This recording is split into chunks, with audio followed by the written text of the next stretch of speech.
Salut les voyageurs, j'espère que vous allez bien. Aujourd'hui on se retrouve pour parler du chapitre 1002 de One Piece. Mais avant de commencer la vidéo, toi cher voyageur qui passe par là, je te vois. Abonne-toi pour faire partie de l'aventure Log Pause. Ensemble on atteindra Loftel et on trouvera le One Piece. Si vous n'avez pas encore vu la dernière vidéo sur les primes des soldats de la marine, je vous mettrai le lien en annotation de fin et dans la description. Je compte sur vous pour me soutenir et pour qu'on atteigne les 30K le plus rapidement possible. Si la vidéo vous a plu, n'oubliez pas d'utiliser votre acquis du liking pour aimer la vidéo et activer la cloche d'or de Chandra pour ne manquer aucune des futures vidéos. Sans plus tarder, commençons. Le chapitre a pour titre Yonko vs Nouvelle Génération. Un chapitre dans l'ambiance des deux derniers, un chapitre se déroulant entièrement sur le toit mettant en avant la nouvelle génération. 5 supernovas contre les deux Yonko aux primes les plus élevées, Kaido et Big Mom.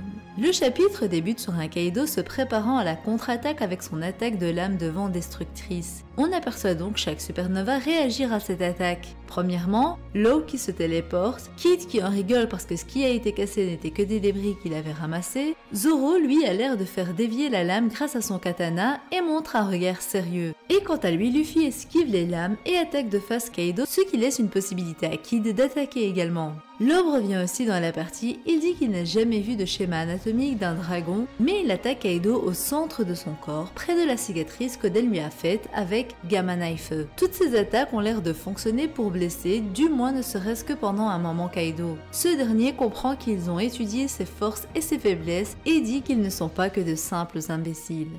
Pendant ce temps, Killer revient à la charge en taillant avec ses Punishers un chemin sur les écailles de Kaido. Ceux qui l'atteint, mais Big Mom est encore présente et électrocute Killer avec son attaque Kindra, le tambour menaçant. Ainsi Big Mom règne sur les cieux pour le moment et ne leur laissera aucun endroit où se cacher. Kaido affirme que les supernovas sont plus puissants que ce qu'il ne pensait, et justement, ce dernier n'a droit à aucun répit. Luffy l'attaque encore et quand Kaido se lance dans la contre-attaque, Zoro demande à Law de le téléporter pour aller aux côtés de son capitaine. Tandis que Kaido lance l'attaque Borobret, Zoro la coupe et se décide à attaquer à nouveau Kaido avec Enma, mais Kaido et Big Mom ressentent quelque chose de ce katana et Big Mom dit à Kaido d'esquiver car ce n'est pas un katana ordinaire. On ne sait pas si c'est Kaido qui esquive, mais l'attaque de Zoro ne le touche pas et permet de casser une des cornes du crâne de Nigashima. Kaido demande comment ça se fait qu'il ressente l'aura d'Oden dans son katana et de ce côté Big Mom admet qu'ils les ont sous-estimés. Elle électrocute alors à son tour Zoro qui est déçu d'avoir manqué Kaido. Vu la réaction de Zoro, il est légitime de se demander si Kaido a bel et bien esquivé son attaque ou s'il était sous le choc et que c'est Zoro qui l'a manqué parce qu'il ne manie pas encore parfaitement Enma. Après avoir électrocuté Zoro, Big Mom déchaîne ses éclairs sur tout le toit du dôme pour qu'il n'ait nulle part où fuir. On voit Luffy se faire toucher, potentiellement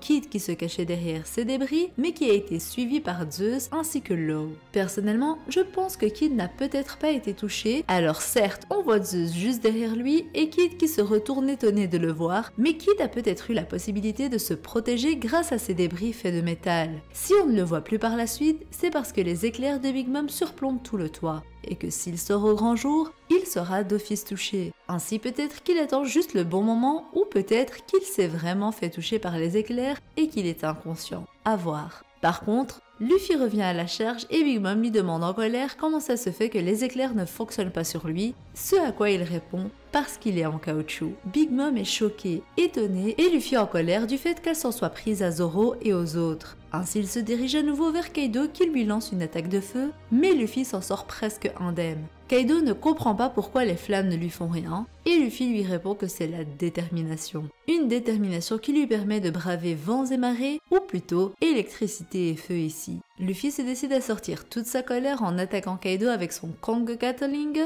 ainsi Kaido ramasse actuellement une centaine de coups de poing de la part de Luffy à la chaîne. Étant donné que ce chapitre était du coup du pur combat, il n'y avait pas grand chose à dire pour la review. Le chapitre nous présentait un échange de coups entre les ennemis et les alliés et très peu de texte important. Seulement, ce chapitre a pu nous permettre de voir qu'Enma a gardé l'aura d'Oden Kozuki et que finalement le traumatisme de Kaido n'est peut-être pas si enterré que cela. Le regard de Kaido face à Zoro attaquant avec Enma était le même regard que lorsqu'il a vu que les fourreaux rouges étaient capables d'utiliser la même technique qu'Oden Kozuki.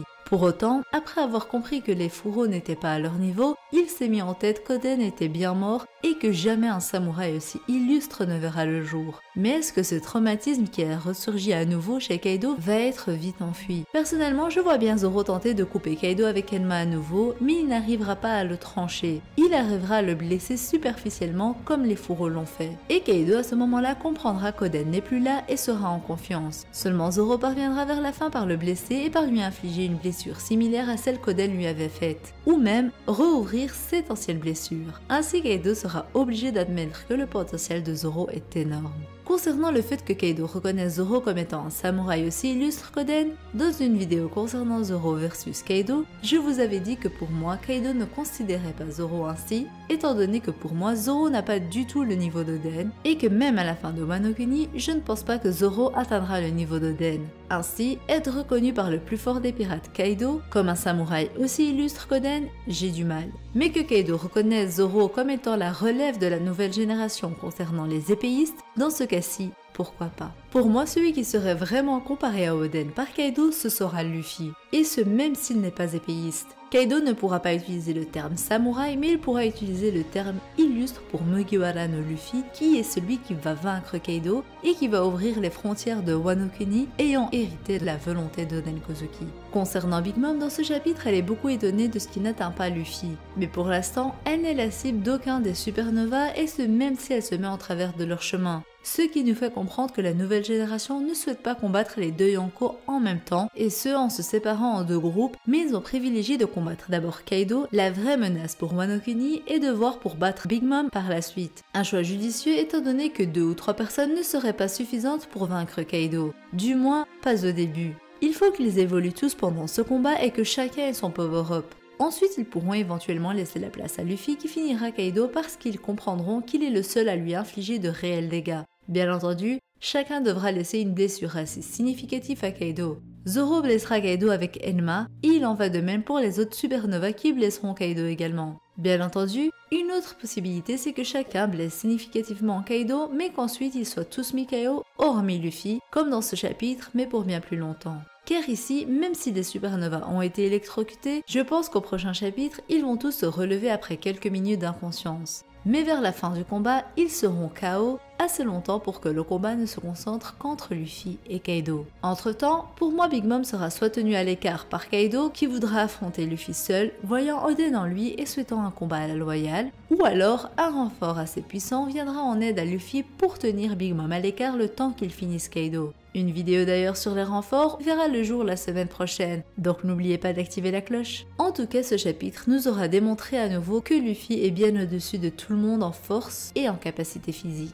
Grâce à son free, l'électricité ne lui fait rien, mais pour autant il se permet de ramasser l'attaque de feu de Kaido dans la tronche sans broncher pour montrer sa détermination, et pour ne pas avoir à s'arrêter alors qu'il allait attaquer Kaido. Luffy est celui qui attaque le plus Kaido étant donné que même avant que les autres ne tombent inconscients, Luffy avait attaqué Kaido 2 fois tandis que les autres n'ont pu l'attaquer qu'une seule fois. Luffy trouve un moyen d'attaquer Kaido et a toujours le bon timing. Luffy est au-dessus des autres supernovas et ce chapitre nous le démontre encore une fois. Voilà, c'est sur ces mots que s'achève cette vidéo qui j'espère vous aura plu. Je compte sur vous pour me dire ce que vous en avez pensé dans les commentaires. Personnellement, c'était un régal de lire ça ce matin au réveil, les doubles pages étaient magnifiques et les combats aussi. On va sûrement se diriger vers ce style de chapitre qui contient plus de combats que de textes, ce qui est totalement logique et ce qu'on attend depuis longtemps aussi. Les échanges de coups sont phénoménaux et j'ai hâte de voir comment Oda va faire pour la suite des événements. Si la vidéo vous a plu, n'oubliez pas de la liker avec votre like et du likement. Et surtout, si vous n'êtes pas encore abonné, c'est le moment de le faire. Je compte sur votre soutien pour qu'on atteigne rapidement les 30K.